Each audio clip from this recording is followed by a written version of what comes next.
नमस्कार साथियों। आज के इस वीडियो में हम सिंधु सभ्यता का नगर नियोजन, सिंधु सभ्यता की लिपि और सिंधु सभ्यता के नष्ट होने के कारण पढ़ेंगे। ये कुछ छोटे छोटे टॉपिक बचे हुए हैं सिंधु सभ्यता में से, जिनका अध्ययन हम यहाँ कर लेते हैं। जिनमें से सिंधु लिपि में से भी प्रश्न पूछा जाता है, कई बार ये नष्ट होने के कारण, सबसे प्रमुख कारण में से पूछ लिया जाता है। तो तीन ये छोटे छोटे टॉपिक आज हम सिंधु सभ्यता के देखेंगे। सिंधु सभ्यता की लिपि, नगर नियोजन और उसके नष्ट होने के कारण कि वो इतनी विकसित सभ्यता आखिर नष्ट कैसे हुई। तो ये सिंधु सभ्यता पर अपना एक अंतिम लेक्चर है। इसमें हम तीन चीजों का अध्ययन यहां करेंगे। नगर नियोजन, जो मोटे तौर पर हमने पढ़ लिया था जब हम सामान्य विशेषताएं बता रहे थे, तो सिंधु सभ्यता का नगर नियोजन हमने देख लिया था। इसके बाद में सिंधु लिपि का अध्ययन हम करेंगे और उसके पश्चात हम उसके नष्ट होने के कारण देखेंगे। नष्ट होने के कारण, तो ये तीन चीजों का अध्ययन इस वीडियो में हम करेंगे।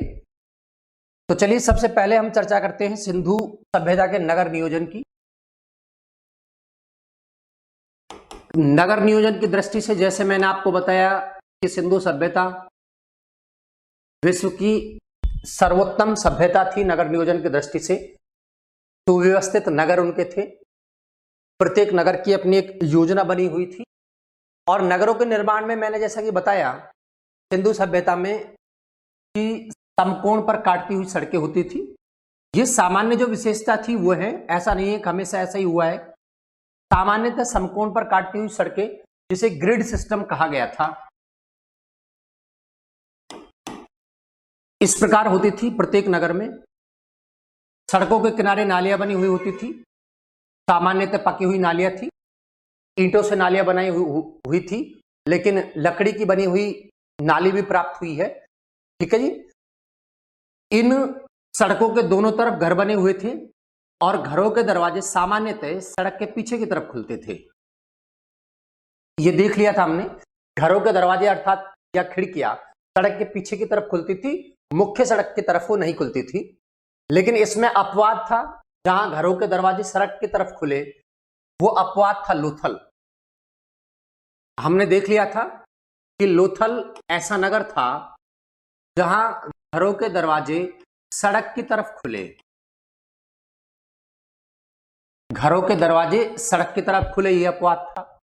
ठीक है। अगला हम देखते हैं कि सिंधु सभ्यता में हमने देखा कि प्रत्येक नगर दो टीलों पर बसा हुआ था। ये पूर्वी टीला और ये पश्चिमी टीला। प्रत्येक नगर दो टीलों पर बसा हुआ था, पूर्वी टीला और पश्चिमी टीला। लेकिन एक ऐसा नगर था जो तीन टीलों पर बसा हुआ था, वो अपवाद के स्वरूप में हमने देखा धौलावीरा। धौलावीरा जो तीन टीलों पर बसा हुआ नगर था, इसका अध्ययन भी हम कर चुके थे। पश्चिमी टीले पर सामान्यतः दुर्ग होता था और पूर्वी टीले पर आवास का निर्माण किया जाता था। सिंधु सभ्यता के सभी नगरों में दुर्ग के प्रमाण लगभग प्राप्त हुए हैं, लेकिन दो ऐसे नगर हैं, ये अपवाद भी हम बता चुके थे, दो ऐसे नगर जहां से दुर्ग के प्रमाण प्राप्त नहीं हुए हैं, अर्थात अदुर्गीकृत नगर। ये भी अपवाद स्वरूप जो थे वो थे चनहूदड़ो, चनहूदड़ो पाकिस्तान, और दूसरा था अल्लादीनो, दोनों ही पाकिस्तान में हैं। तो ये दो नगर ऐसे थे जहां से दुर्ग के प्रमाण प्राप्त नहीं हुए हैं, अर्थात अदुर्गीकृत नगर थे। ठीक है। आगे हम ये देखते हैं, जब इस सिंधु सभ्यता में दुर्ग और आवास का निर्माण हुआ, तो सामान्यतः अर्थात अधिकतर नगरों में दुर्ग और आवास एक ही सुरक्षा प्राचीर से घिरे होते थे।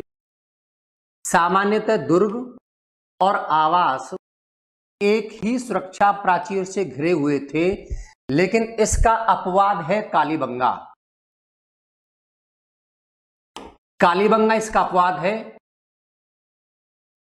कालीबंगा में दुर्ग और आवास अलग अलग सुरक्षा प्राचीर से घिरे हुए थे। दुर्ग और आवास कालीबंगा में अलग अलग सुरक्षा प्राचीर से घिरे हुए थे।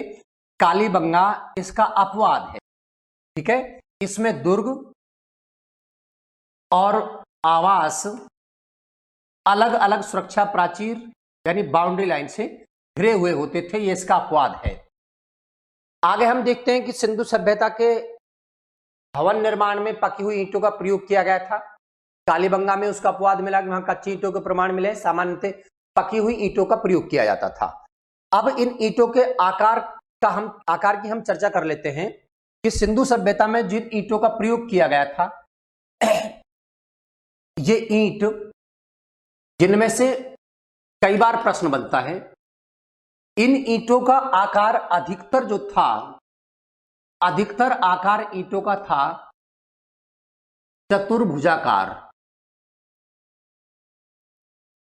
चतुर्भुजाकार ईंट थी। लेकिन जब कोने पर ईंट लगाई जाती थी तो कोने पर ईंट लगाने के लिए अंग्रेजी की एल आकार की ईंटों का प्रयोग सिंधु सभ्यता के लोग करते थे। तो ये दो बातें हुई, सामान्यतः सिंधु सभ्यता के लोग पकी हुई ईंटों का प्रयोग करते थे, कच्ची ईंटों का प्रयोग किया गया है तो अपवाद है, और वो अपवाद हमने पढ़ लिया था, कालीबंगा है। ईंटों का आकार अधिकतर चतुर्भुजाकार हुआ है, और अगर कोने पर ईंट लगानी है तो अंग्रेजी के एल आकार की ईंट का प्रयोग कर रहे थे। इसके साथ साथ हम ये देखते हैं कि सिंधु सभ्यता से प्राप्त ईंटों की लंबाई, चौड़ाई और ऊंचाई का अनुपात क्या था, ये इंपॉर्टेंट है और कई बार प्रश्नों में पूछा गया है। सिंधु सभ्यता की ईंटों की लंबाई, चौड़ाई और ऊंचाई का अनुपात था 4:2:1, ठीक है। पिछले रीट में भी एक प्रश्न पूछा गया है सिंधु सभ्यता की ईंटों की लंबाई, चौड़ाई, ऊंचाई के बारे में, लेकिन प्रश्न वहां घुमा दिया गया था। आप याद किए, रीट में ये प्रश्न पूछा है, उसमें पूछा सिंधु सभ्यता से प्राप्त ईंटों की ऊंचाई, चौड़ाई और लंबाई का अनुपात निम्न में से क्या था।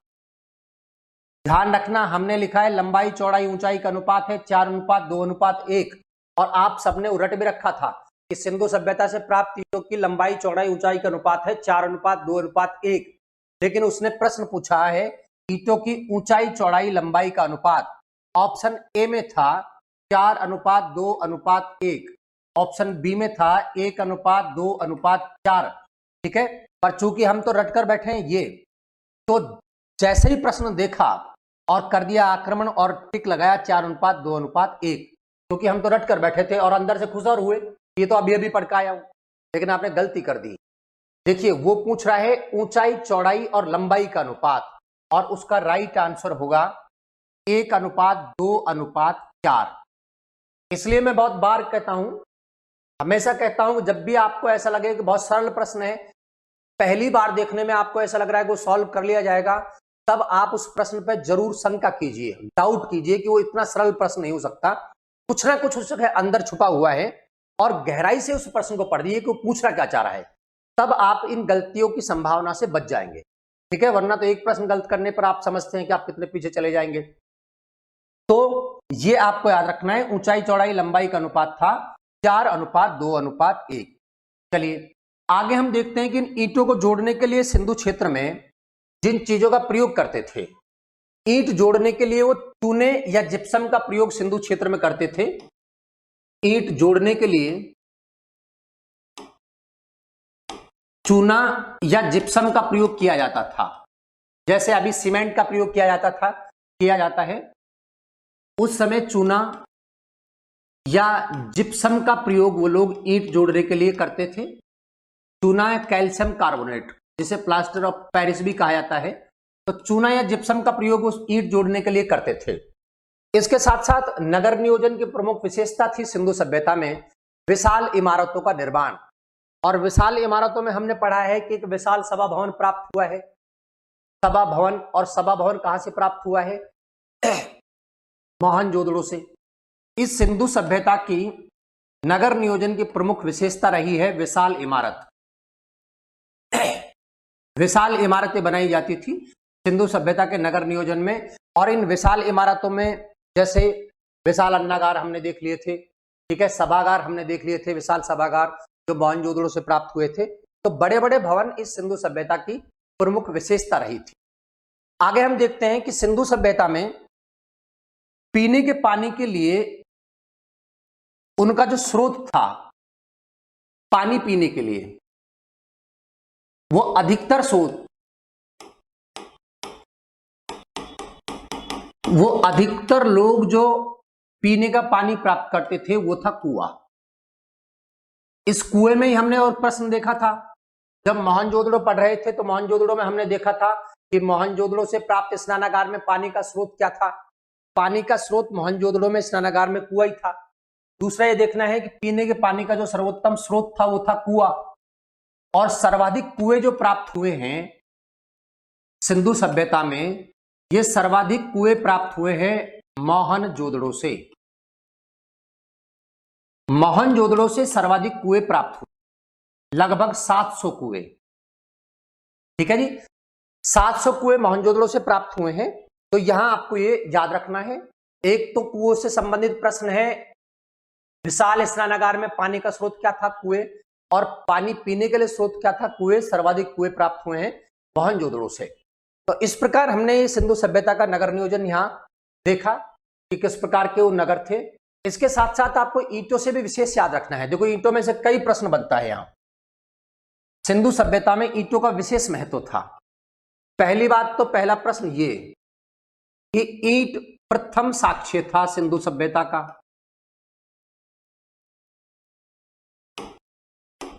पहला प्रश्न ये।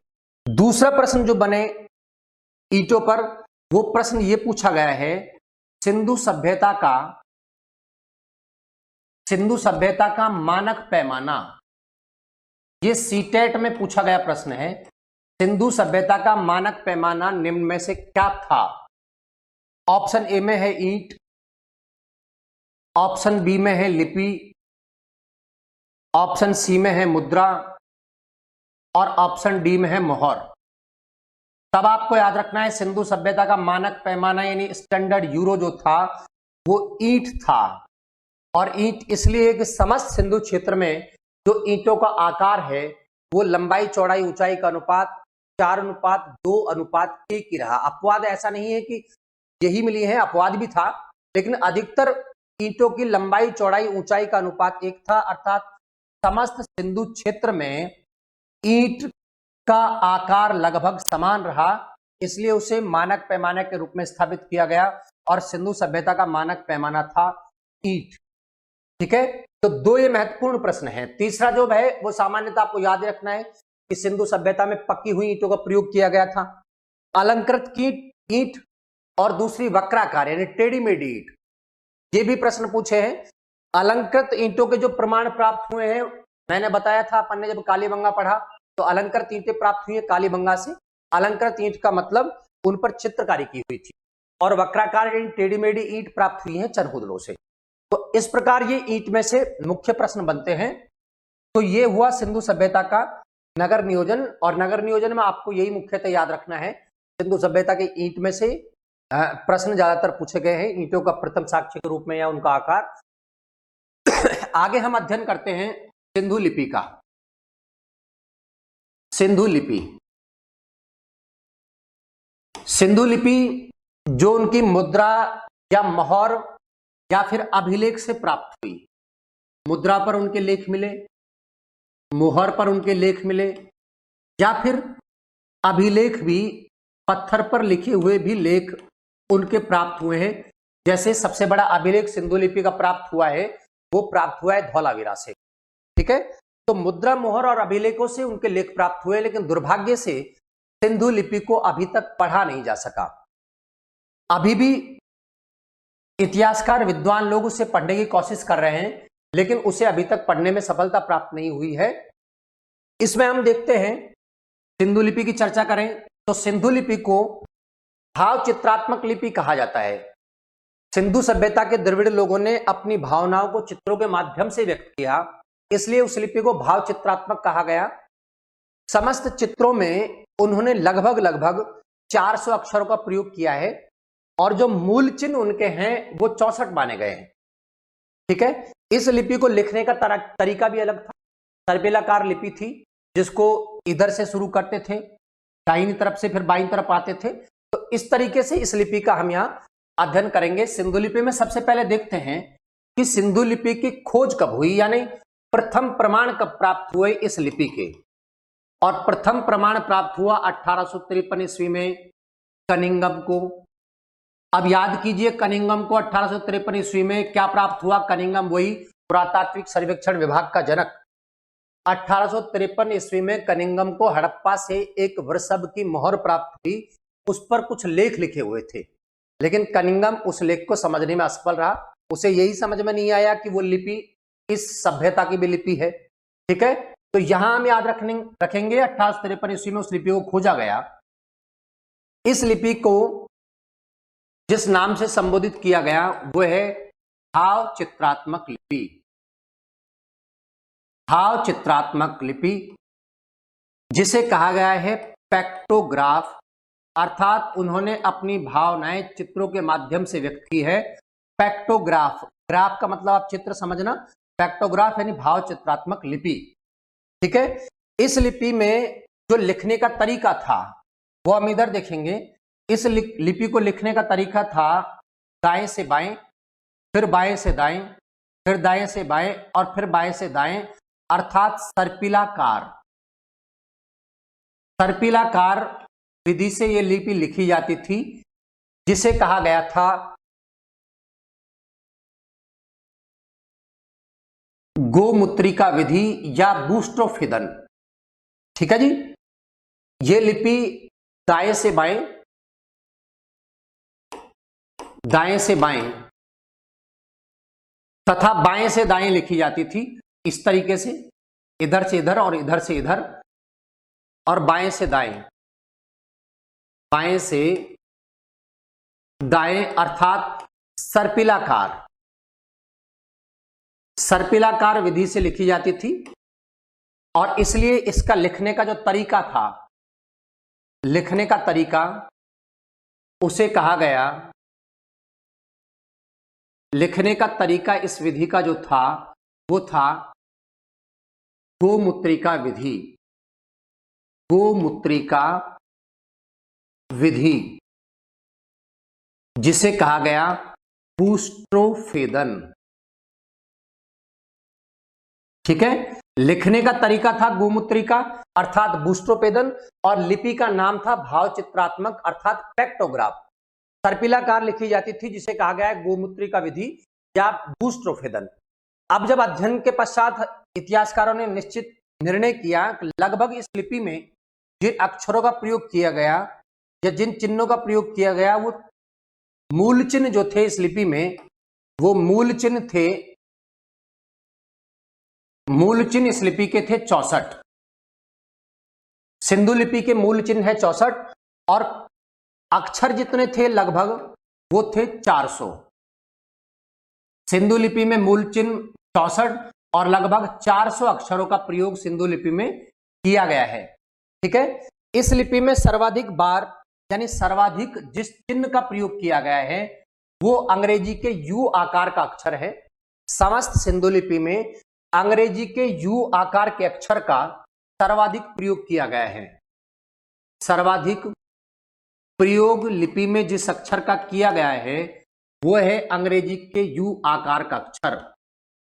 इस चिन्ह का सर्वाधिक बार प्रयोग किया गया है। ठीक है, इस लिपि में बहुत सारे चित्र बने हैं, अर्थात उन्होंने अपनी भावनाओं चित्रों के माध्यम से व्यक्त की है समस्त क्रियाकलाप। तो इस लिपि में सर्वाधिक चित्र जिसका बना, ये भी इंपॉर्टेंट है, आपको याद रखना है। सर्वाधिक चित्रित जो किया गया है, सर्वाधिक चित्र वो बना है मछली का। तो आपको ये यहां याद रखना है, सर्वाधिक प्रयोग जिस अक्षर का चिन्ह का किया गया वो है अंग्रेजी के यू आकार का अक्षर, और सर्वाधिक चित्र जिसका बना वो है मछली। ठीक है, ये क्लियर हुआ यहां तक। लेकिन इस लिपि को मैंने कहा पहले भी, पढ़ने में अभी तक सफलता प्राप्त नहीं हुई है। फिर भी कुछ इतिहासकार जैसे रेवरेंड और हैरस ऐसे इतिहासकार हैं, रेवरेंड हैरस, जो ये कहते हैं कि हमने इस लिपि को पढ़ने में सफलता प्राप्त की है, उसे तमिल भाषा में अनुवादित भी कर लिया है तथा बाईं से दाईं तरफ उसे पढ़ने में भी सफलता प्राप्त कर ली है, लेकिन इनके इन मतों को प्रमाणिकता प्राप्त नहीं हुई है।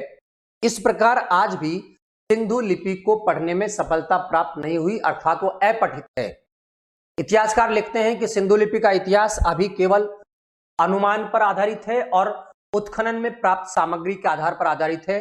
जिस दिन उनकी लिपि पढ़ ली गई, हो सकता है सिंधु सभ्यता का इतिहास कुछ और ही लिखा जाए। ठीक है, तो ये हुई सिंधु लिपि, जिसे हमें आपको याद रखना है यहाँ पर। और यह याद रखना है कि सबसे पहले जो खोज हुई वो 1853 ईस्वी में हुई। ये सिंधु लिपि में आपको याद रखना है। खोज 1853 में कनिंघम ने की। नाम है इसका भाव चित्रात्मक, जिसको पैक्टाग्राफ कहा गया था। सर्पिलाकार लिखी जाती थी, दाएं से बाएं, बाएं से दाएं, सर्पिलाकार, जिसे नाम दिया गया था गोमूत्रिका विधि या बूस्ट्रोफिदन। मूल चिन्ह है इस लिपि में 64 और लगभग 400 अक्षरों का प्रयोग इस लिपि में किया गया था। ठीक है, आगे हम देखते हैं कि सर्वाधिक प्रयोग अंग्रेजी के यू आकार के अक्षर का किया गया और सर्वाधिक चित्र मछली का बना। तो ये हुई सिंधु लिपि। अब आगे हम अध्ययन करेंगे। यहाँ सिंधु लिपि में से इंपॉर्टेंट प्रश्न कई बार बन जाते हैं। तो ये इस प्रकार से सिंधु लिपि का अध्ययन हमने किया और इस सभ्यता का अंतिम पॉइंट टॉपिक अब हम यहाँ पढ़ेंगे कि इतनी महान सभ्यता जो लगभग 1200 साल तक अस्तित्व में रही, वो सभ्यता नष्ट कैसे हो गई। तो अंतिम टॉपिक इस सभ्यता का पढ़ेंगे, नष्ट होने के कारण।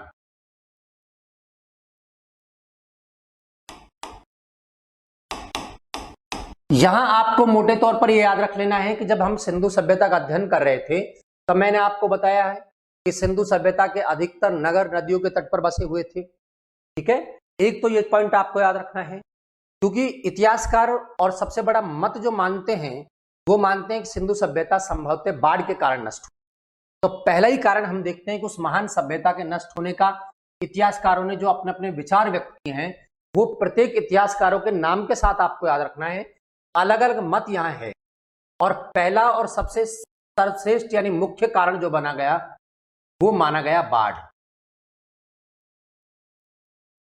सिंधु सभ्यता का प्रत्येक नगर किसी न किसी नदी के तट पर था, चाहे मोहनजोदड़ो हो, चाहे हड़प्पा हो, चाहे कालीबंगा हो। और मोहनजोदड़ो, कालीबंगा, धौलावीरा से देखा भी गया कि वो नगर 7 बार बसे और 7 बार उजड़े। यानी नदियों का बहाव जैसे ही बढ़ा उन नगरों को नष्ट कर देते थे, उसके पश्चात वापस बसने की प्रक्रिया प्रारंभ होती थी एक समय के पश्चात। तो इतिहासकारों ने कहा है कि जब जब उन नदियों में सिंधु जैसी बड़ी प्रवाह क्षेत्र वाली नदी में बाढ़ आती थी तो नगर नष्ट हो जाते थे। और जिसने ये कहा है कि बाढ़ के कारण सिंधु सभ्यता नष्ट हुई, वो इतिहासकार हैं जॉन मार्शल। दूसरा इतिहासकार जो इस मत को सहमति देता है अर्नेस्ट मैके। और तीसरा है SR राव अर्थात रंगनाथ राव। इन तीनों इतिहासकारों का मत है, वो इस मत को प्रमाणित करते हैं, इस मत को रखते हैं कि सिंधु सभ्यता संभवतः बाढ़ के कारण नष्ट हुई थी और यही सिंधु सभ्यता का सबसे प्रमुख कारण माना जाता है कि वो बाढ़ के कारण ही नष्ट हुई। ठीक है, ये तो हुआ पहला मत और सबसे प्रमुख मत बाढ़ ही माना जाता है। कुछ इतिहासकार कहते हैं कि सिंधु सभ्यता के नष्ट होने का जो कारण था वो था विदेशी आक्रमण या आर्य लोगों का आक्रमण। तो इस मत के बारे में भी हम चर्चा करते हैं। दूसरा मत है आर्य आक्रमण। आर्य आक्रमण सिंधु सभ्यता का नष्ट होने का जो कारण बता रहे हैं इतिहासकार, आर्य आक्रमण या इसे विदेशी आक्रमण कहा गया है। इन इतिहासकारों ने अपना मत इस प्रकार प्रतिपादित किया है कि मोहनजोदड़ो से जब एक ही टीले से बहुत सारे नरकंकाल प्राप्त हुए तो ये कह रहे हैं कि संभवतः इन पर किसी ने आक्रमण किया होगा जिसके कारण ये लोग मारे गए। दूसरा मत वो कह रहे हैं कि सिंधु सभ्यता के द्रविड़ लोग जो संभवतः शांति प्रिय थे, युद्ध उन्मादी नहीं थे, युद्ध करना वो नहीं जानते थे, उन पर जब आर्य लोगों ने आक्रमण किया जो वैदिक सभ्यता के जनक थे, तो आर्य लोगों और वैदिक सभ्यता के द्रविड़ लोगों की शारीरिक संरचना जो अलग थी, आर्य कद के लंबे थे, रंग गोरा था, नाक खड़ी थी, आंख बड़ी थी। इसके उल्टे शारीरिक संरचना में द्रविड़ कद के छोटे थे, सर बड़ा था, नाक बड़ी थी, आंखें छोटी थी। ठीक है, रंग उनका काला था, सांवला, तो दिखने में वो अलग थे। संस्कृति के हिसाब से भी, धर्म के हिसाब से भी उनमें विभिन्नताएं थी। सिंधु सभ्यता के द्रविड़ लोग मूर्ति पूजा कर रहे थे और वैदिक सभ्यता के लोग उन वेदों की ऋचाओं को याद किए हुए थे। इस प्रकार जब उन्होंने मूर्ति करते हुए देखा, पत्थर पूजते हुए देखा, तो आर्यों को लगा कि वो हमसे अलग हैं, इसलिए संभवतः उनमें युद्ध हुआ होगा और उस युद्ध में आर्यों ने आसानी से द्रविड़ लोगों को पराजित कर दिया। इसका उदाहरण वो देकर कह रहे हैं कि वेदों में जो इंद्र को पुरंदर कहा गया है, पुरंदर अर्थात दुर्गों को जीतने वाला, इसका समीकरण ये इतिहासकार स्थापित कर रहे हैं कि पुरंदर दुर्ग को जीतने वाला इसलिए कहा गया है कि सिंधु सभ्यता के दुर्गों को नष्ट इंद्र के द्वारा किया गया था, जो ऋग्वेदिक कार्यों का मुख्य देवता रहा था। इसके साथ साथ ऋग्वेद में जो हरियूपिया नदी का उल्लेख प्राप्त हुआ है, इसका समीकरण भी उन्होंने हड़प्पा के साथ स्थापित किया है।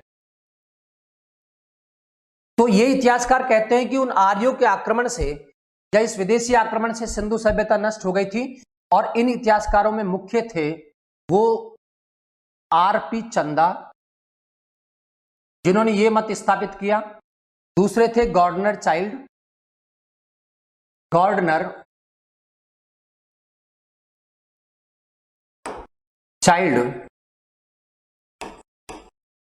मार्टिमर व्हीलर और तीसरा इतिहासकार पिगट, स्टुअर्ट पिगट, जो ये कहते हैं कि आर्य आक्रमण या विदेशी आक्रमण से सिंधु सभ्यता नष्ट हो गई।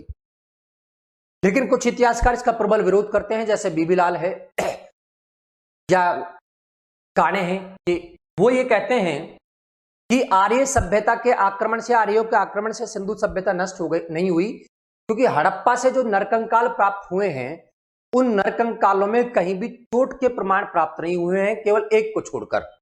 इस प्रकार ये नहीं माना जा सकता कि आर्यों के आक्रमण से वो लोग नष्ट हुए हैं। इतिहासकार इसके मत में जो हड़प्पा से, मोहनजोदड़ो से नरकंकाल प्राप्त हुए हैं, वो ये कह रहे हैं कि संभवतः वहां कोई महामारी फैली थी और उस महामारी के कारण वो लोग मारे गए। तो जब आक्रमण किया, चोट के उन पर निशानी नहीं है, तो आर्यों ने आक्रमण कैसे किया गया होगा। दूसरी बात ये कह रहे हैं कि जो मोहनजोदड़ो से इतने नरकंकाल प्राप्त हुए हैं, उनका कालक्रम एक नहीं है, वो अलग अलग समय के, अलग अलग काल के हैं।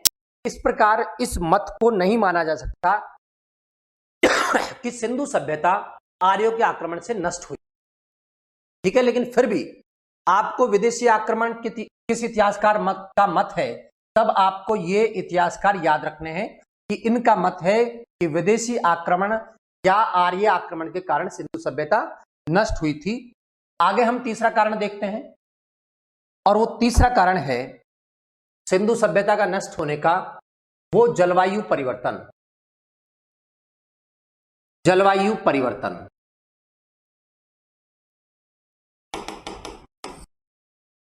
यहां ये जो मत स्थापित किया, ये मत है ऑरेल स्टाइन का, जो ये कह रहे हैं कि सिंधु सभ्यता जलवायु परिवर्तन के कारण नष्ट हुई।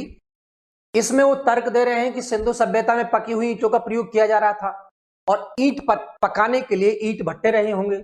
ईंट भट्टों में बड़ी मात्रा में पेड़ों को काटा गया था ईंट पकाने के लिए, और जब बड़ी मात्रा में पेड़ों को काटा गया तो बारिश में कमी आई, प्लस जो क्षेत्र हरे भरे थे वहां नदियों ने अपना रास्ता जब बदला तो वो क्षेत्र हरे भरे रेगिस्तान के रूप में परिवर्तित हुए। और इस जलवायु परिवर्तन के कारण, नदियों के बहाव में परिवर्तन के कारण सिंधु सभ्यता नष्ट हुई। और जलवायु परिवर्तन, जिसे क्लाइमेट चेंज कहा गया, अभी भी हम सब देख सकते हैं कि क्लाइमेट चेंज के कारण अगर पृथ्वी का टेम्परेचर लगातार ऐसे ही बढ़ता रहा तो फिर उत्तरी और दक्षिण ध्रुव की बर्फ पिघलेगी और समुद्र तटीय नगर या महानगर डूबने की संभावना उनकी है। तो जलवायु परिवर्तन के कारण जैसे जैसे पृथ्वी का टेम्परेचर आज भी बढ़ेगा, वैसे ही अभी भी जल प्रलय, जिसके कारण संभवतः सिंधु सभ्यता भी नष्ट हुई। तो इसी प्रकार मानव सभ्यता के अभी भी नष्ट होने के कारण हो सकते हैं ये जलवायु परिवर्तन के संकेत, क्लाइमेट चेंज के संकेत। इसलिए संपूर्ण विश्व का ध्यान अभी भी है कि बढ़ते हुए टेम्परेचर को पृथ्वी को रोका जाए, क्योंकि हम भी इतना उत्सर्जन कर रहे हैं कार्बन डाइऑक्साइड का या ऐसी गैसों का जो पर्यावरण के लिए हानिकारक है। तो ये हुआ जलवायु परिवर्तन। अगला कारण हम देखते हैं सिंधु सभ्यता का नष्ट होने का, वह है नदियों के मार्ग में परिवर्तन। नदियों के मार्ग में परिवर्तन।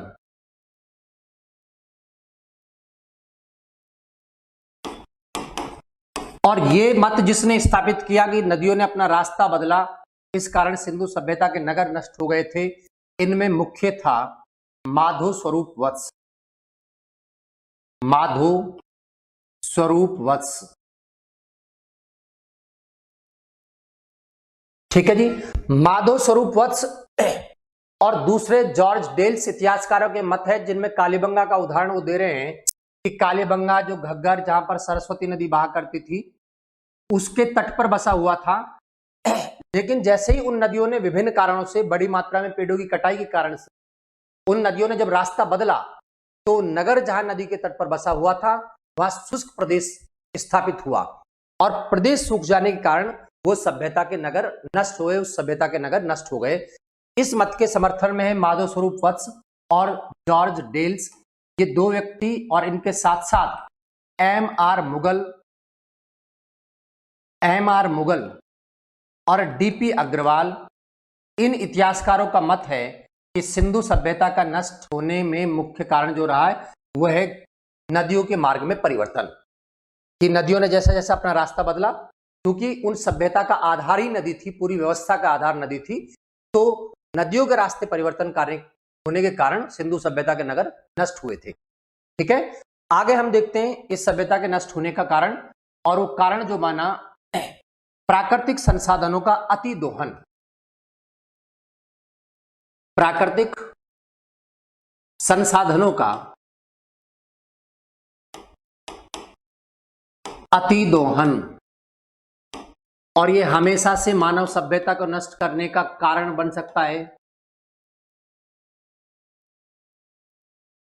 ठीक है, प्राकृतिक संसाधनों के अति दोहन के कारण वो सभ्यता नष्ट हुई। हमने पहले भी चर्चा की कि उस सभ्यता में जब व्यक्ति स्वार्थी हुआ और अपने स्वार्थ की पूर्ति के लिए उन्हें बड़ी मात्रा में ईंट भट्टे लगाए या बड़े उद्योग स्थापित किए या सिंचाई की सुविधा बढ़ाने के लिए या फिर उपजाऊपन बढ़ाने के लिए उन्होंने प्रकृति के साथ छेड़खानी की, और जिसके कारण अति दोहन के कारण वो सभ्यता नष्ट हुई। जहां का भी हरा भरा क्षेत्र था, जहां का भी नदियों का बहाव था, वो क्षेत्र रेगिस्तान में परिवर्तित हुए, और कालीबंगा इसका प्रमाण है। आज भी अति दोहन के कारण, चूंकि हम जानते हैं कि प्रकृति के पास एक निश्चित मात्रा में संसाधन है, चाहे वो पेट्रोल हो, चाहे डीजल हो, चाहे कोयला हो, इस समस्त एक निश्चित मात्रा में है, और अगर प्रकृति का अति दोहन हमने किया तो अभी भी मानव सभ्यता संकट में पड़ सकती है। गांधी ने कहा था कि प्रकृति समस्त व्यक्तियों की आवश्यकता तो पूरी कर सकती है, लेकिन एक भी व्यक्ति अगर लालची हो गया तो उसके लालच को पूरा नहीं कर पाएगी। और इसी कारण सिंधु सभ्यता के लोग जब लालची हुए तो उन्होंने प्रकृति के संसाधनों का अति दोहन किया और सभ्यता नष्ट हो गई थी। ये यहाँ इतिहासकार का कहना है, और इस मत को मानने वाले जो इतिहासकार है वो हैं फेरी सर्विस और बी.के. थापर, बालकृष्ण थापर। ये कहते हैं प्राकृतिक संसाधनों के अति दोहन के कारण वो सभ्यता नष्ट हुई।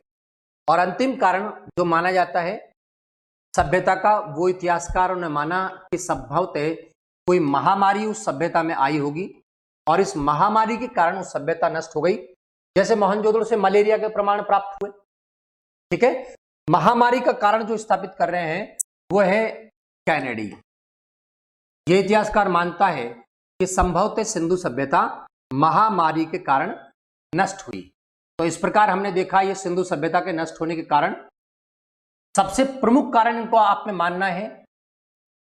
नष्ट होने के कारण हमने देखे, सबसे प्रमुख कारण जो था आपको याद रखना है। हमने मुख्य कारण पढ़ लिए हैं, बाढ़ है या विदेशी आक्रमण या आर्य आक्रमण है, जलवायु परिवर्तन है। विभिन्न कारणों में से जब आपको पूछा जाए सिंधु सभ्यता का नष्ट होने का सबसे प्रमुख कारण क्या था, और उसमें ऑप्शन में आएगा बाढ़, आर्य आक्रमण, जलवायु परिवर्तन। ठीक है, तो इन सब कारणों में से सबसे प्रमुख कारण है, ध्यान से उसे पढ़ना। सबसे प्रमुख कारण अगर पूछ रहा है, सर्व प्रमुख कारण पूछ रहा है, तो वो फिर बाढ़ है। और इस मत को देने वाले इतिहासकार थे जॉन मार्शल, अर्नेस्ट मैके और रंगनाथ राव। ठीक है, फिर अलग अलग इतिहासकारों के बारे में सीधे सीधे पूछ लेते हैं कि विदेशी आक्रमण सिंधु सभ्यता का नष्ट होने का कारण निम्न में से किस इतिहासकार ने बताया। तो इस प्रकार आपको ये याद रखना है, ये हुआ सिंधु सभ्यता का नष्ट होने के कारण। ये इतनी विकसित और महान सभ्यता, क्षेत्रफल की दृष्टि से दुनिया की सबसे बड़ी सभ्यता, लगभग 1500 ईसा पूर्व में नष्ट हुई और उसके पश्चात स्थापित होने वाली सभ्यता थी आर्यों की सभ्यता, जिसे वैदिक सभ्यता के नाम से जाना गया।